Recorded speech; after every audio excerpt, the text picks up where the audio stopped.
नमस्कार मंडळी, आज बनवूया झटपट आणि झणझणीत शेवभाजी।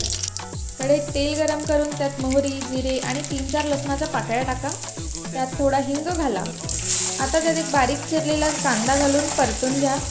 कांदा थोडा गुलाबी झाला की टोमॅटो घालून छान परतून घ्यायचं। त्यात थोडं मीठ घालायचं आणि झाकण ठेवा। 1-2 मिनिटं छान शिजू द्या। मग घाला लाल तिखट, धनेपूड, हळद आणि थोडासा गरम मसाला। छान एकजीव करून घ्यायचा। भाजीला मस्त टेक्स्चर येण्यासाठी टाका अर्धा चमचा बेसन आणि सगळं छान परतून घ्यायचं। आता थोडंसं पाणी घाला, त्यात थोडं मीठ घाला आणि मसाला उकळला की त्यात आपली आवडती शेव घाला। छान मिक्स करून घ्यायचं, झाकण ठेवा आणि 1 मिनिट शिजू द्या। बस, वरून कोथिंबीर टाका आणि गरमागरम शेवभाजी तयार।